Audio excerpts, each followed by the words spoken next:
look at what's making news in print and online this morning. We're joined by the Executive Director at the Australia Institute, Richard Dennis. Richard, good morning.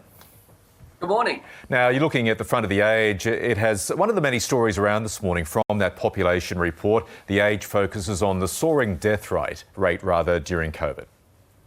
Yeah, that's right. Unfortunately, it suggests that since we learnt to live with COVID, around 20,000 people have died above the national average. So what that means is more people are dying at the moment than they were what they were in previous years. And while not all of that's directly attributable to COVID, the report makes clear that COVID makes it more likely that people die of other diseases. And of course, sadly, those other diseases make it more likely that people die with COVID. So, living with COVID is, certainly good for people that wanted to get out, but it's an enormous impact on our death toll these days.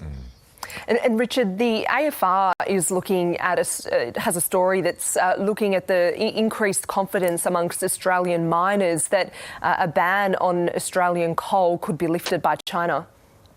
Yeah, that's right. I mean, China imposed restrictions on imports of Australian coal a few years back. That wasn't quite as catastrophic as it might sound because China still needed coal, so it just bought coal from elsewhere and Australia just sold coal to those countries. But it certainly has disrupted the trade in coal, and the coal industry see this obviously as good news. The irony here, of course, is that, well, on the one hand, in Australia, we say we're transitioning away from fossil fuels. In reality, there's 100 coal and gas projects on the books, and we're excited about increasing coal exports. So, as always, Australia having a bob each way with climate change.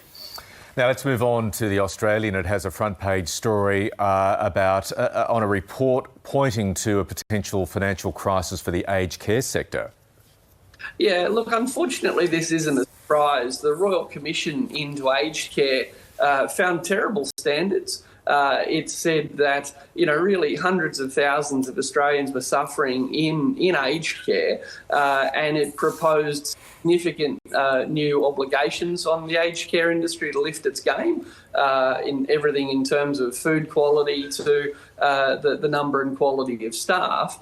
And not unexpectedly, that's driven up the costs. And while the previous federal government put some money in and this government's put some money in, it's not nearly enough. So, unfortunately, we just have to remember what the Royal Commission said.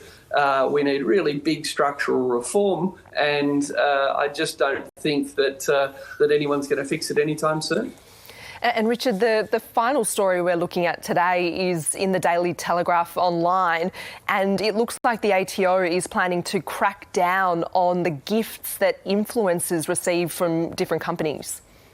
Yeah, I think there's probably a little schadenfreude out there for a lot of people, all the people with their perfect Insta lifestyles that have been making perhaps a lot of tax-free money from gifts or undeclared income. The ATO is saying, we know how to match data, we're looking at your feeds, and if your lifestyle is full of expensive things and your Twitter feed is full of clearly sponsored ads, we know how to track you down, and you might want to start paying some money on that. So, yeah, perhaps not the easiest way to avoid tax is to brag about it on social media. Yeah, it's all a bit silly. I'd like to be an Instagram influencer. You are? Yes, but the problem is I don't influence anybody. And you don't get gifts. No, I certainly don't get gifts. Don't get gifts, but I bought this shirt. What's that, sorry? I bought this shirt. Yes, indeed. I've always been a bit sceptical about the whole influencer market, and a good story to focus on to finish up. Hey, Richard, thank you. Thank you.